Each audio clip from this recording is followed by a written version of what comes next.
Contei à minha esposa nesta tarde que o nosso chamado é trabalharmos para a edificação do corpo de Cristo. Eu digo isso porque eu gostaria, olha só, de pregar sobre um tema precioso que não se encontra em nosso canal, que foi abordado aqui nesta casa de oração em 2015. Eu gostaria de pregar sobre um tema precioso que não está no nosso canal, que foi abordado aqui em 2015, mas o Espírito Santo não me permitiu. Eu senti um impulso claríssimo do Senhor para pregar o que vou pregar e que já se encontra, boa parte do que será dito aqui nesta noite já se encontra no nosso canal. Mas eu vou fazer exatamente aquilo que o Senhor ordenou que eu faça. Darlene Chuck, autora da famosíssima canção Aclame ao Senhor toda a terra e cantemos. Darlene foi líder por muitos anos do maior ministério de louvor do mundo, a Hillsong Church na Austrália. Hoje não mais, ela, com a bênção do pastor da Hillsong, juntamente com seu esposo, agora pastoreia em outra região da Austrália, bem longe da Hillsong Church. Mas a Darlene Chuck, na época em que ainda era ministra de louvor na Hillsong, escreveu um livro chamado A Arte de Ser um Mentor. Na página 20, ela escreve: estamos vivendo uma época pela qual aqueles que viveram antes de nós oraram diligentemente, sonhando com ela, sonhando com essa época, e iniciando-a com grande valentia. Através do tempo, estabeleceram um fundamento e pagaram um preço pelo nível mais alto de unidade que experimentamos na igreja atualmente. O resultado tem sido uma crescente paixão alentada pelo Espírito Santo para aliviar o sofrimento humano. A revelação do plano e do propósito de Deus na terra está florescendo plenamente, mesmo nos corações mais duros. Quando eu li essas palavras no livro da Darlene, fiquei maravilhado, porque elas são muito positivas, estão cheias de ânimo, e elas aparecem logo no início do livro da Darlene Chuck. Em outras palavras, nós diríamos: a igreja, no dizer dessa ministra de louvor, a igreja está funcionando. Há um oásis no deserto do mundo que está sendo reconhecido como fonte de água fresca para os sedentos. A igreja, repito, está funcionando. Mas para que a igreja funcione, Darlene afirma que alguns trabalharam com grande valentia, pagaram o preço pelo nível mais alto de unidade. Eu tenho dito à minha esposa, graças a Deus, já não preciso dizer isso há algum tempo, mas anos atrás comentávamos isto aqui: falsos crentes são como aves de rapina. Eles gostam de estar onde tem carniça. Se há fofoca, se há maldade, se há pecado, aí estão eles se informando, se envolvendo com tudo. Se o circo está pegando fogo, eles são muito presentes, os falsos crentes. Mas se a coisa vai bem, eles se tornam turistas, já que não há notícias para alimentar seu, agora usando linguagem bíblica, fogo estranho. Graças a Deus, há muito tempo eu não preciso comentar esse tipo de coisa com minha esposa, mas olhando para a fala de Darlene Chuck e para inúmeras falas do Novo Testamento, das quais citaremos algumas durante esta mensagem, Deus está interessado em gente que, usando linguagem contemporânea, faz a igreja funcionar. Além do exemplo dado por Darlene sobre irmãos que em décadas passadas, em séculos passados, cristãos que lutaram para que a igreja chegasse onde chegou, nós temos o clássico exemplo do apóstolo Paulo, e eu cito agora palavras do próprio Paulo em Colossenses capítulo 1, a partir do verso 12. Estamos juntos?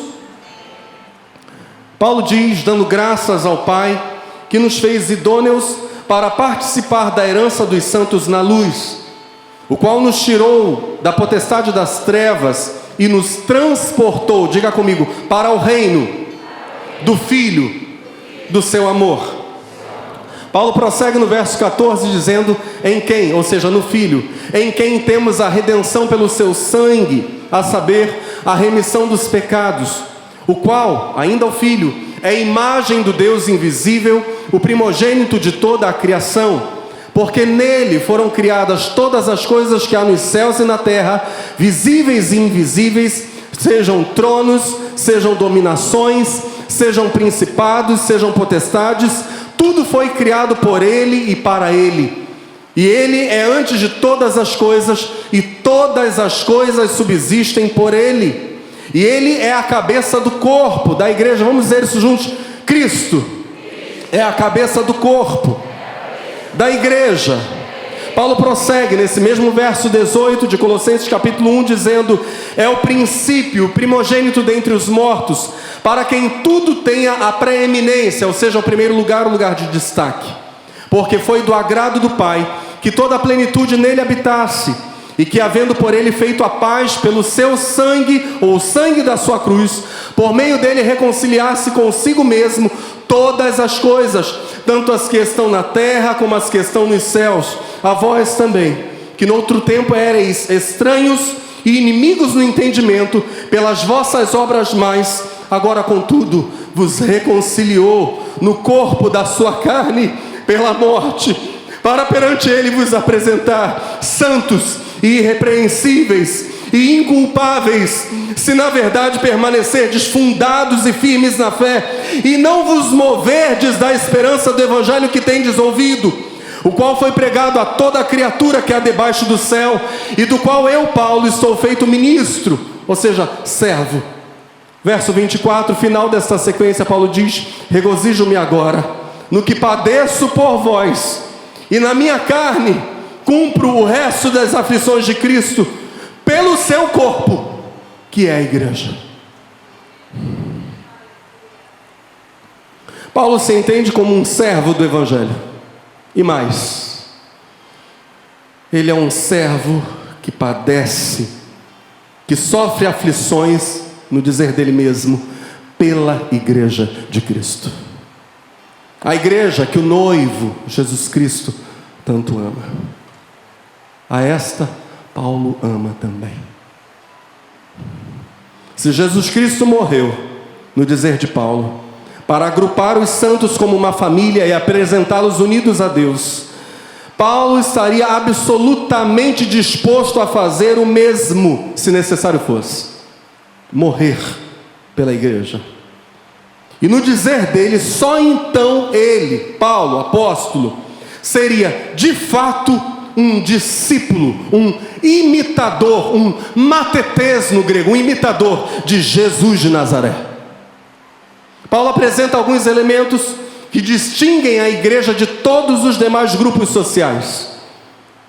Paulo apresenta características exclusivas que dignificam a igreja de modo único. Somente a igreja, em primeiro lugar, somente ela resulta de a salvação ser uma bênção coletiva. Diga comigo: a salvação é uma bênção coletiva.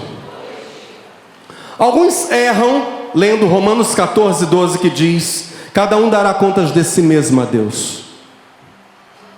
Erram porque acham que a fé pode ser vivida na individualidade ou no individualismo.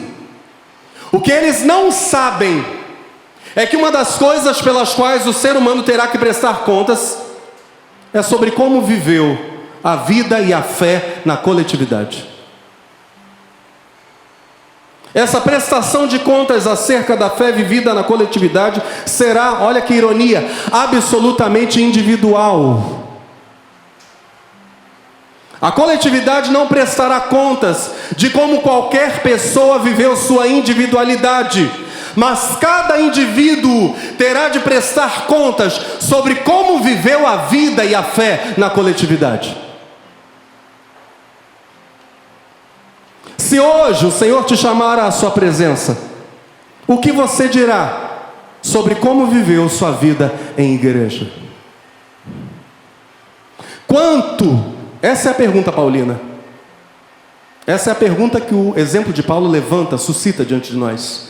Quanto você investiu em servir os irmãos, em cultuar a Deus juntamente com eles, em simplesmente estar com eles, como diz Atos dos Apóstolos, com alegria e singeleza de coração?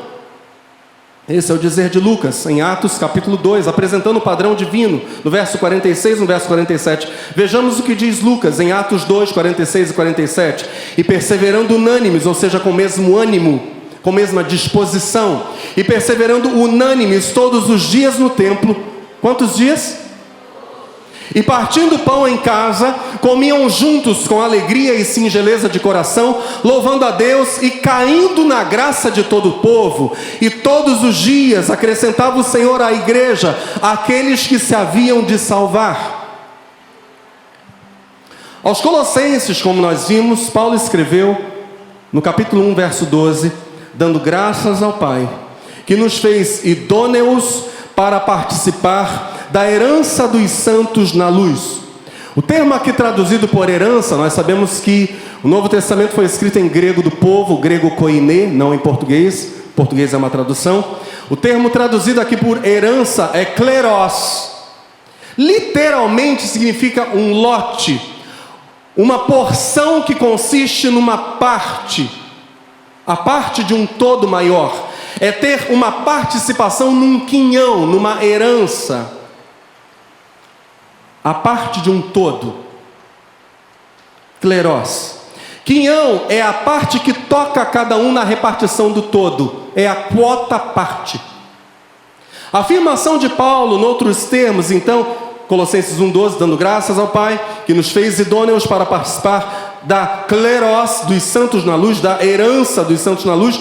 A afirmação de Paulo seria também possível de se traduzir da seguinte maneira: dando graças ao Pai, que nos fez idôneos para participar, numa versão estendida, da parte que toca a cada um, na repartição da herança, destinada aos santos, a qual se encontra essa herança mergulhada, imersa na luz.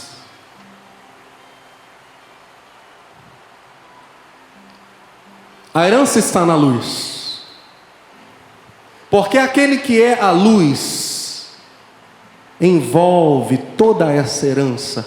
Ele enche o céu dos céus, com a sua maravilhosa luz. Champlin dirá, comentando esse texto: a luz, que é Cristo, ilumina os homens. E nessa iluminação eles mesmos chegam a ser luz, e não meramente espelhos refletores da luz. Essa é apenas, diz Champlin, uma maneira poética de dizer que eles, os remidos, virão a compartilhar da própria natureza de Cristo. Irão passando de um estado de glória para outro nesse processo.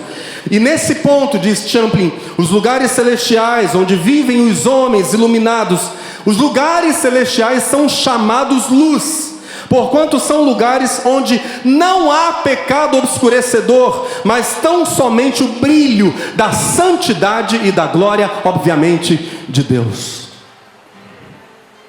Paulo apresenta para nós verdades poderosíssimas. A primeira delas, o Pai nos fez idôneos para participar. Diga comigo: o Pai nos fez idôneos para participar. É isso que Paulo está dizendo aos Colossenses. Deus nos qualificou, é o que Paulo está afirmando. Deus nos qualificou para podermos tomar parte numa herança coletiva. Para tanto, diz Paulo, Deus nos fez idôneos, ou seja, nos justificou. Esse ato de qualificação divina. Deus nos fez justos, nos fez idôneos, nos qualificou para nos introduzir, preste muita atenção, não apenas num rol, não apenas numa listagem, mas na própria vida em coletividade. Deus nos justificou para nos introduzir no ajuntamento dos salvos. Nos fez idôneos para participar, diz Paulo. Participar da herança. a herança presente e escatológica, a herança atual e futura. E Deus só pôde concretizar essa nossa qualificação pela aniquilação do corpo de seu único filho. Não foi barato esse ato divino. Custou muito, mas muito caro. Deus nos qualificou, Deus nos habilitou, Deus nos justificou, fez-nos idôneos para participarmos da herança dos santos,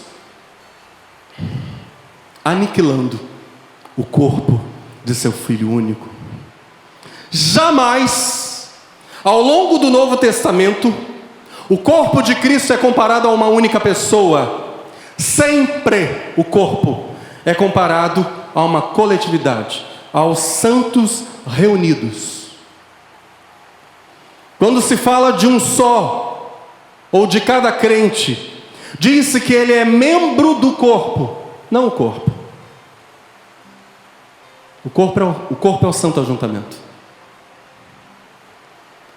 A lista de textos é imensa. O Novo Testamento é generoso, é pródigo até em falar destas coisas. Veremos apenas alguns textos.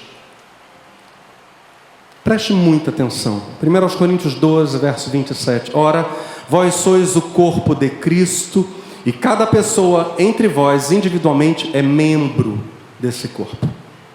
1 Coríntios 6, verso 15. Não sabeis que os vossos corpos são membros de Cristo? Tomarei eu os membros de Cristo e os unirei a uma prostituta? De forma alguma. Colossenses 1, verso 24. O texto que eu li agora é 1 Coríntios 6, 15. Colossenses 1, verso 24. Agora me alegro nos meus sofrimentos por vós e completo no meu corpo o que resta das aflições de Cristo, em benefício do seu corpo, que é a igreja. Colossenses 3, verso 15. Seja a paz de Cristo juiz em vossos corações, tendo em vista que fostes convocados para viver como membros. Olha só o que Paulo vai dizer. Convocados para viver em paz, diz ele, como membros de um só corpo. E poderíamos alterar a ordem sem mudar o sentido. Fostes convocados para viver como membros de um só corpo em paz. Diga comigo, convocados para viver como membros de um só corpo em paz. E Paulo finaliza esse verso dizendo, e acerca disso, dessa convocação, sede agradecidos. Agradeça a Deus por ter chamado você para isso.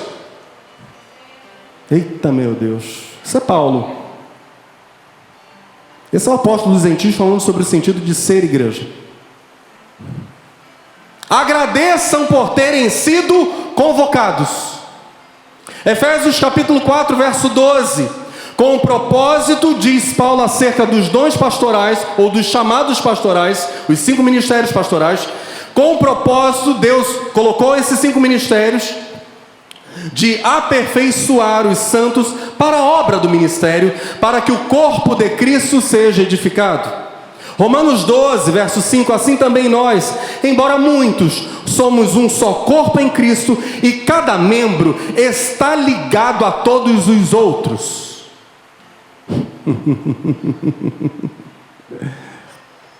Meu Deus, que visão. Colossenses 1, verso 18. Ele é a cabeça do corpo, que é a igreja. Ele, Cristo. Ele é o princípio, o primogênito dentre os mortos, a fim de que em absolutamente tudo tenha a supremacia. 1 Coríntios 10, verso 17. Como há somente um pão, nós, que somos muitos, somos um só corpo, pois todos participamos, e aqui Paulo faz referência à ceia do Senhor mesmo, de um único pão. 1 Coríntios capítulo 12, verso 13, último texto, o último verso desta sequência. Pois todos fomos batizados por um só Espírito, a fim de sermos um só corpo, quer judeus, quer gregos, quer escravos, quer livres, e a todos nós foi dado beber de um único Espírito. Todo aquele que desdenha o ajuntamento dos santos, despreza o doloroso processo pelo qual Deus teve de passar. Despreza, repito, despreza todo aquele que desdenha o ajuntamento dos santos. Todo aquele para quem o ajuntamento dos santos é questão secundária, despreza o doloroso processo pelo qual Deus teve de passar, convocando cada um de nós a compor, a ser membro do próprio corpo de seu Filho amado. Esquece, quem faz isso? Esquece da função coletiva que Deus conferiu a cada um de nós, função coletiva no corpo de Cristo.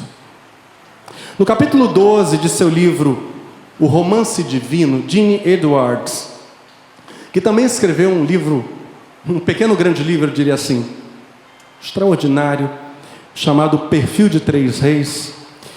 No capítulo 12 de O Romance Divino, Gene Edwards fala desse drama divino para a constituição de sua igreja. Ele apresenta de forma poética o drama de Deus. O drama no romance de Edwards começa logo após a criação da contrapartida de Adão, ou seja, da criação de Eva. Cito Gene Edwards: despercebido de todo olho criado, o Senhor se retirou em silêncio. Enquanto os anjos rompiam em exultação ante a alegria do homem pela criação de Eva, o Senhor se elevou acima da terra, acima do céu. Retornou aos reinos celestiais e subiu ainda além, acima e além, até das regiões celestiais, ele ascendeu.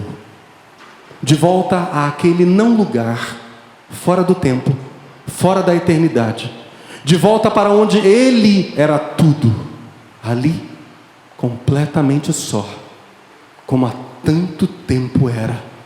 O Senhor Deus libertou das profundezas do seu coração um grito de aflição: não, não, homem, todas as coisas não são boas.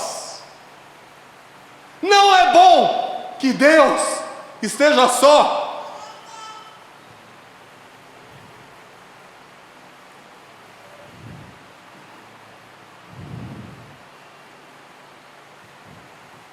Deus, na história bíblica, começa a sua busca por romance com Israel, e na história bíblica termina seu romance com a igreja.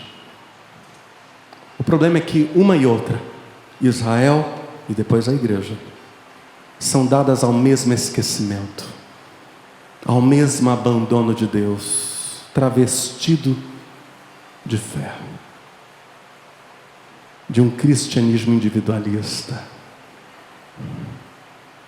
No capítulo 19, Gene Edwards escreverá: essa moça viera do Egito, atravessaram um deserto escaldante e na terra da promessa encontrou descanso e prosperidade.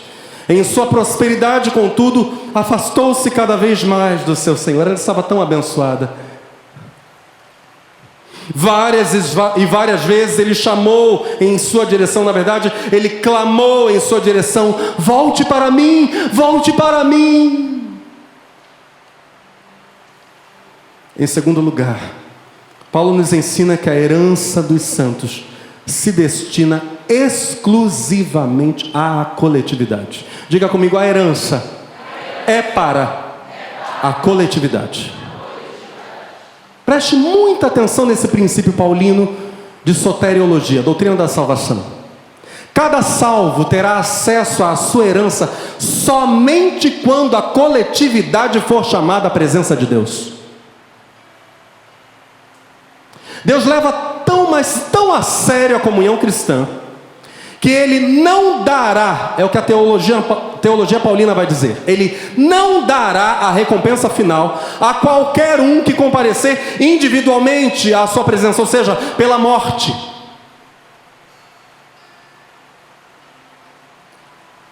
Paulo diz, dando graças ao Pai, que nos fez idôneos para participar da parte que toca a cada um, na repartição da herança destinada aos santos, a qual se encontra essa herança mergulhada, imersa na luz.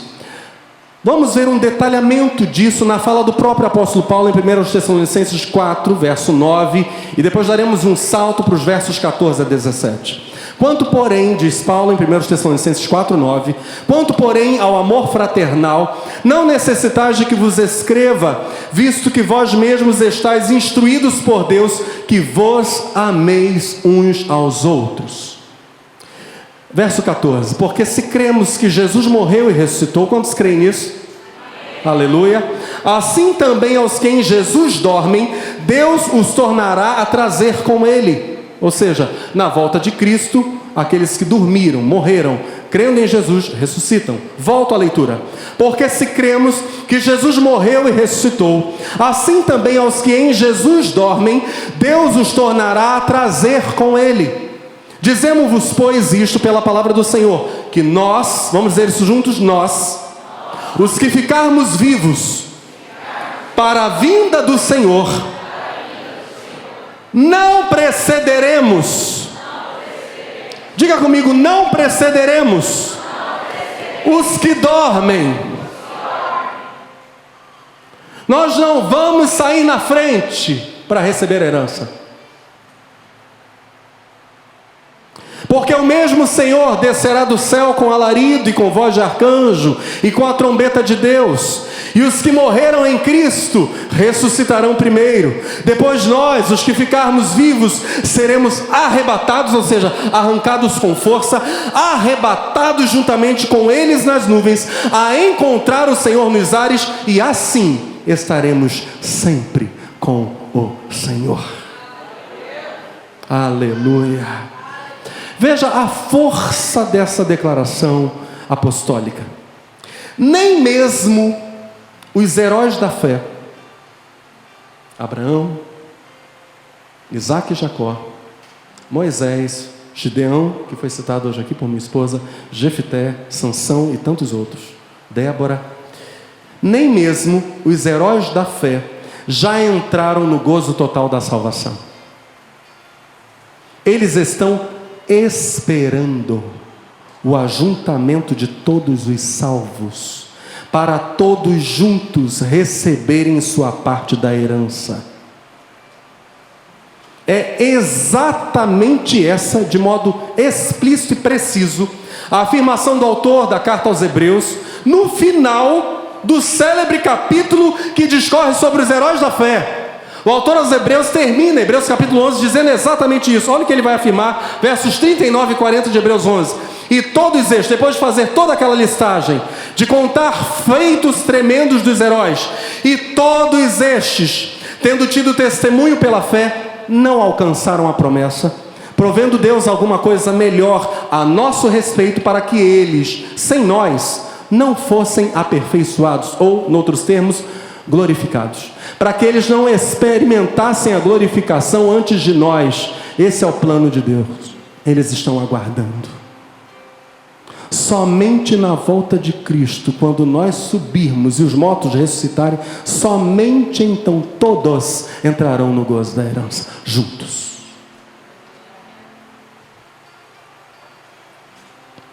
Moffat, um teólogo escocês, vai dizer que a perfeição messiânica de Jesus Cristo está reservada até o dia em que todos os salvos poderão compartilhá-la. A perfeição do Messias, a glorificação dos salvos, espera. O dia em que todos poderão compartilhá-la. Explicando isso, Paulo e o autor aos Hebreus, há quem diga que Hebreus foi escrito por Paulo, há controvérsia. Paulo e o autor aos Hebreus dizem que os corpos glorificados, sem mancha, aptos a desfrutarem a uma só vez das glórias naturais e das glórias celestiais também, esses corpos glorificados só serão concedidos quando todos os salvos se reunirem diante do Senhor. Até lá, a bênção é parcial, comparável no Novo Testamento, comparável a um descanso no sono. Talvez a expressão seio de Abraão também se refere a esse mesmo descanso. Nós poderíamos esperar que ao morrermos, irmos para a presença de Cristo no paraíso, os salvos, os fiéis, já poderíamos desfrutar de todos os poderes do mundo vindouro. Mas Deus planejou algo diferente. Eu vou dar um exemplo. Na última quarta-feira, depois do culto, nós saímos para lanchar. Eu, minha esposa, filhos e agregados. Quando finalmente os lanches foram servidos, deixou-se de entregar uma das pessoas do grupo não recebeu. Houve uma falha lá do local do lanche, eles não computaram um dos lanchinhos. E todos estávamos, exceto essa pessoa, todos estávamos com o nosso lanche servido, estava ali o lanche quentinho. Mas nenhum de nós comeu até que a última pessoa do grupo fosse servida. Só então nós oramos juntos e então comemos. O Novo Testamento afirma que o pleno acesso a todas as riquezas da glória só será revelado, só teremos esse pleno acesso quando estivermos todos juntos diante do Senhor. Quem foi na frente está esperando. Já está no paraíso, mas ainda não desfruta tudo. Está esperando. Isso nos leva ao terceiro ponto. Vamos falar isso juntos, porque o Espírito Santo quer gravar isso com fogo no nosso coração. Quantos aqui são famintos pelo Espírito Santo? O Espírito Santo quer gravar isso com fogo no nosso coração. Diga comigo, a igreja é a manifestação visível do reino de Deus na terra. Portanto, é um ensaio para a eternidade.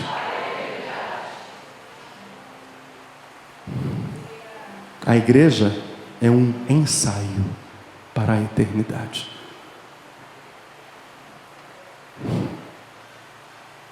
Dando graças ao Pai, que nos fez idôneos para participar da herança dos santos na luz, o qual nos tirou da potestade das trevas e nos transportou. Vamos falar isso juntos? Nos transportou. Faz assim com a mãozinha, ó. Esse é o trabalho de Deus na nossa vida. Estávamos lá nas trevas, o Senhor pegou Mauro, pegou Érica, pegou Delione, pegou Marcos. Vem para cá você. Paulo diz, vamos falar juntos, nos transportou para o reino do Filho do seu amor. Transportou para o reino. Transportou. Transportou para o reino significa dizer que desde agora e por toda a eternidade é por meio da igreja, da coletividade dos salvos, que se manifestam na forma de igreja local, que Cristo reina.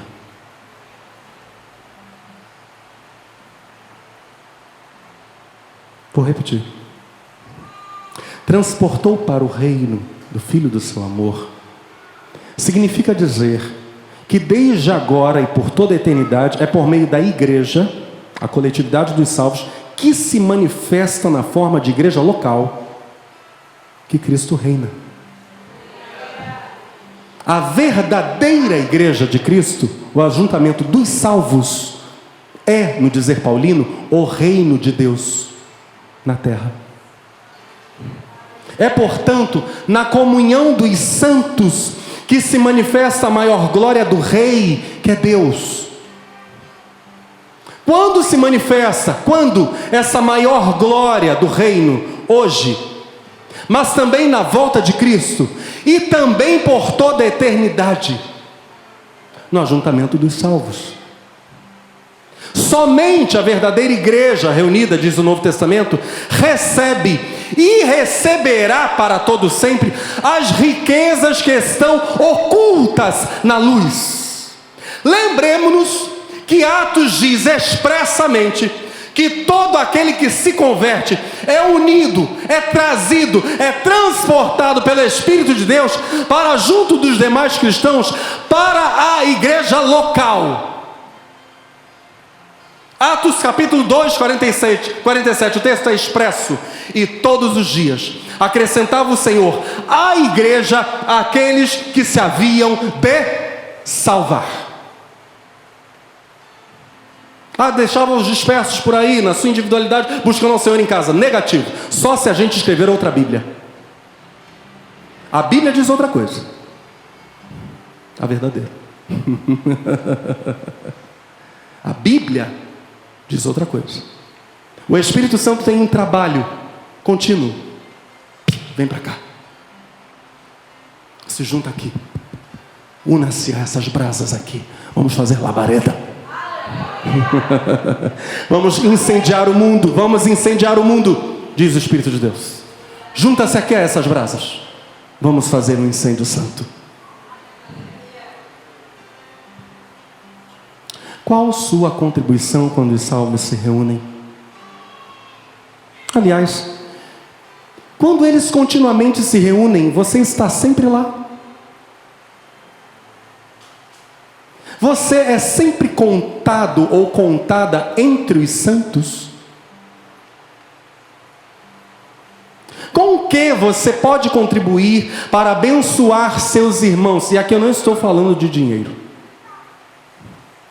O Novo Testamento, conforme nós lemos, indica exaustivamente que mesmo a presença dos salvos, uns ao lado dos outros, nas guerras do Senhor, lutando pela causa do Evangelho, juntos, é o início da bênção.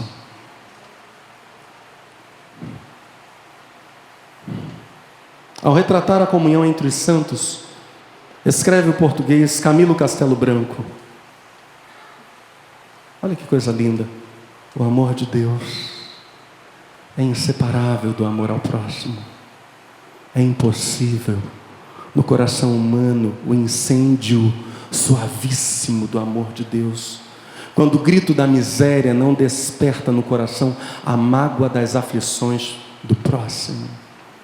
Mais adiante, Camilo escreve: vede como eles se amam, diziam os pagãos, quando a sociedade cristã repartia seus haveres.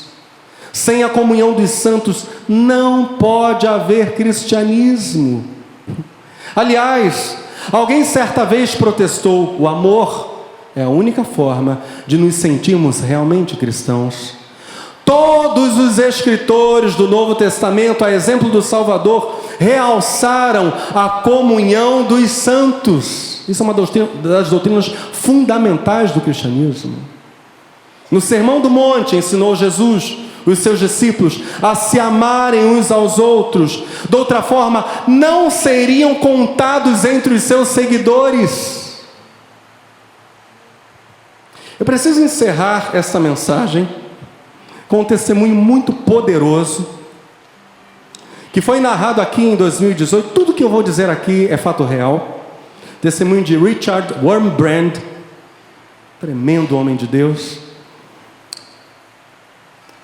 Vamos encerrar com essa história. Não permita que nada, absolutamente nada, roube a sua atenção. Wurmbrand nasceu em 1909 na Romênia, morreu em 2001. Fundou uma organização chamada Voz dos Mártires, aqueles que dão sua vida por amor a Cristo.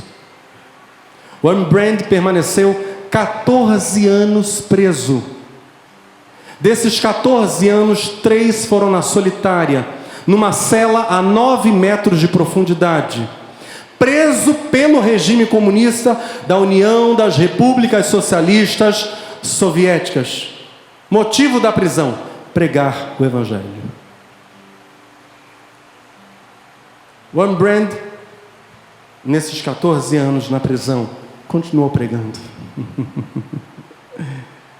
Levou muitas vidas a Cristo.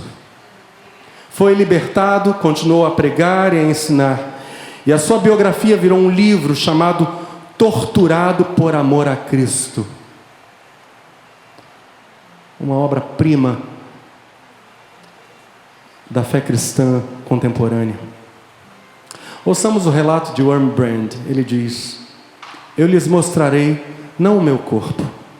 Eu não me glorio dos meus sofrimentos, eu mostrarei o corpo torturado da minha pátria e da igreja subterrânea. Diga comigo, igreja subterrânea. Gente, a gente está falando de uma igreja que teima em ser igreja, diante de toda oposição. Aqui, diz Wurmbrand, mostrarei o corpo torturado da minha pátria e da igreja subterrânea por baixo da cortina de ferro. Das 5 da manhã às 10 da noite, 17 horas por dia, nós tínhamos que sentar, ele está falando do aprisionamento, nós tínhamos que sentar eretos na cadeira, não podíamos nos reclinar por quantas horas? 17 horas. Por nada nesse mundo podíamos descansar um pouco a cabeça. Fechar os olhos era um crime. 17 horas por dia, você devia sentar assim e ouvir: comunismo é bom, comunismo é bom, cristianismo é estúpido, cristianismo é estúpido.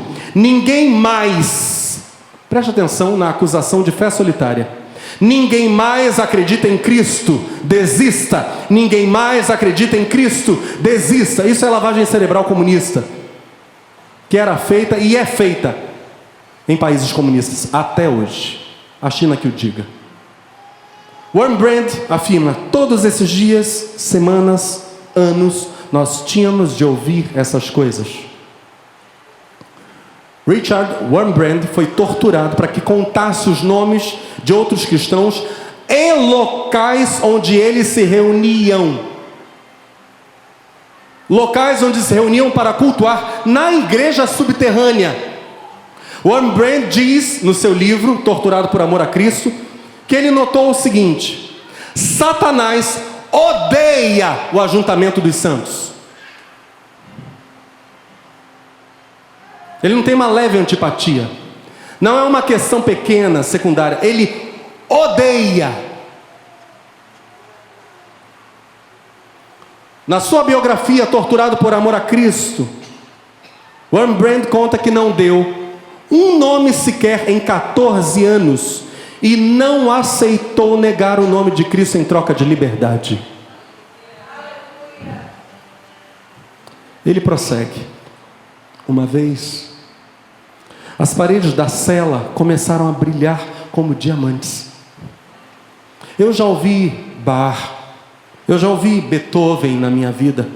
Eu vi a Califórnia, eu vi Nápoles, ele pregou em vários locais. Eu vi muitas coisas belas, mas eu jamais vira as belezas que eu havia visto na escura cela, nas profundezas da terra. Nunca ouvi tão bela música quanto a daquele dia. O Rei dos Reis, Jesus, estava conosco. Vimos seu entendimento, vimos seus olhos amorosos. Ele enxugou dos nossos olhos as lágrimas. Ele nos disse palavras de amor e palavras de perdão. Nós sabíamos, ele e outros cristãos presos, nós sabíamos que tudo que tinha sido mal em nossas vidas tinha ido embora, tinha sido perdoado por Deus. Haviam chegado dias maravilhosos. A noiva estava nos braços do noivo. Estávamos com Cristo. Nós não sabíamos, entre aspas, nós não sabíamos que estávamos na prisão. No outro trecho do livro, Wurmbrand nos conta: tantos de nós acreditamos que somos cristãos, que somos algo de bom, algo muito talentoso e agraciado. Paulo disse: eu nada sou. Quero lhes contar, diz Wurmbrand, uma experiência da prisão. Quando os comunistas dominaram minha terra natal, a Romênia, eles fizeram o mesmo que fizeram em todos os lugares onde chegaram ao poder. O que eles fariam também nesse país, se estivesse sob eles? Eles colocaram milhares de cristãos na prisão. E nós, que éramos considerados de algum modo personalidades da igreja subterrânea, fomos mantidos durante anos na solitária. Ou seja, o alvo dos comunistas, ou o alvo comunista, era isolar os crentes. Wurmbrand diz: eu mesmo, na solitária, e outros cristãos. Estivemos durante 9 anos debaixo da terra ou abaixo da terra. Nós nunca vimos. Eu gostaria que você prestasse atenção na força final desse testemunho. Nós nunca vimos sol, lua, neve, flores, estrelas, montanhas, rios. Por 9 anos. Nós havíamos esquecido que essas coisas existem. Nós nunca tínhamos a Bíblia ou qualquer outro livro. Nunca tínhamos um pedaço de papel ou caneta. Eu havia esquecido como escrever. Eu nunca vi uma mulher ou uma criança. Então, dos 14 anos de prisão, 3 foram em solitária e 9 foram no subterrâneo. Mas no total de 14 anos, ele vai dizer: eu nunca vi em 14 anos uma mulher ou uma criança. E na solitária não víamos ninguém, exceto os guardas e os torturadores. Nunca ouvíamos sons. Coisa boa é ouvir música, né, irmãos? Nunca ouvíamos sons. As celas eram à prova de som. Nunca ouvíamos um sussurro. Não víamos nada. Não ouvíamos nada. Perfeito silêncio reinava naquelas celas da prisão. Não tínhamos quase nada para comer. Algumas vezes, uma fatia de pão por semana. Isso é tortura. Em 14 anos, eu nunca vi cor. Nós sempre víamos as paredes cinzentas das celas, seja no subterrâneo, 9 anos, ou fora do subterrâneo. Tudo que eles viam era cinza. Nós sempre víamos as paredes cinzentas das celas e nosso uniforme cinzento. Eu havia esquecido que o marrom, o azul, o verde, o rosa, o violeta existiam.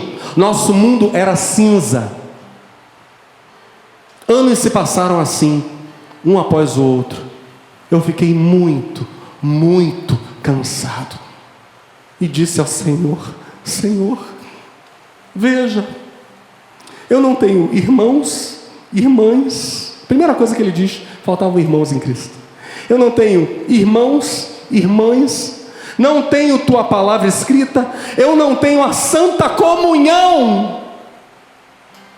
Não tenho nenhuma dessas coisas.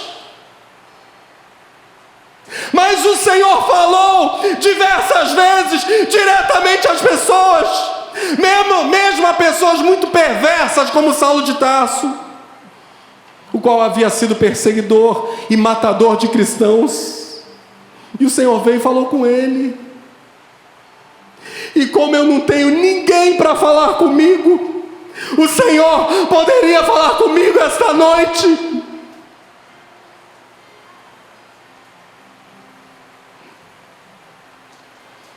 Meu Deus. O Rembrandt continua no seu testemunho. Então, como aquelas circunstâncias eram circunstâncias excepcionais, e em circunstâncias excepcionais acontecem coisas excepcionais, quando eu disse: Senhor, fale comigo, eu ouvi sua voz. Eu esperava dele alguma palavra de conforto, uma palavra que viesse ou que deveria fortalecer a minha fé. Em vez disso, eu ouvi uma palavra muito estranha. Ele me colocou uma questão: qual é o seu nome? Qual é o seu nome? O Rembrandt prossegue dizendo: ora, eu acredito que Jesus é Deus. E certamente Deus deveria saber ao menos qual é o meu nome. É muito estranho Deus perguntar a alguém qual é o seu nome. Mas ele já fez coisas estranhas assim antes. Ele perguntou a Adão: Adão, onde estás? Bem, se ele é Deus, diz Rembrandt, deveria saber onde Adão estava. Ele colocou essa questão para Adão não porque ele não soubesse, mas para fazer Adão pensar: não estou no lugar errado, escondido no arbusto, escondendo-me do meu Criador, aquele diante de cujos olhos ninguém pode se esconder. Diz esse mártir: o Senhor me colocou a estranha questão: qual é o seu nome? Ora, por toda a vida eu soube que meu nome é Richard, mas naquele momento eu não podia responder isso a Jesus, porque eu havia lido na história da igreja que na Inglaterra houve um grande santo chamado Richard, o qual por sua fé tinha sido sentenciado à morte, e eu tenho o mesmo nome como aquele cristão. Então na hora vem à mente dele o nome de um mártir, e eu temi dizer a Jesus: meu nome é Richard, ou Richard. Eu temi que Jesus dissesse: você é como aquele Richard. Eu não era como aquele Richard. Eu não podia dizer: meu nome é Richard. Eu deveria então dizer: sou um cristão. Eu temi dizer isso, pois eu sabia que no primeiro século os cristãos tinham sido lançados às feras para serem devorados nos circos durante a perseguição romana, e eu não era tão corajoso quanto aqueles cristãos. Eu não pensei em dizer: sou um pastor. E é interessante como isso é muito real, né? Às vezes, ao ouvirmos uma simples interrogação de alguém, ou uma simples palavra, antes de tecermos um comentário, milhares de coisas passam em átomos de tempo, ou milésimos de tempo no nosso pensamento. O cérebro é muito veloz. Eu pensei em dizer: sou um pastor, pois eu sei que um pastor tem que olhar. Eu não pensei em dizer, sou um pastor, pois eu sei que um pastor tem que olhar dia e noite por seu rebanho, e eu não havia sido assim. Ele me perguntou: qual é o seu nome? Eu me prostrei diante dele e disse: Jesus, eu não tenho nenhum nome. Deixa-me carregar o teu nome.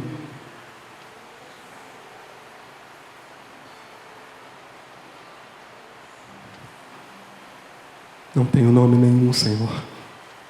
Quem sou eu?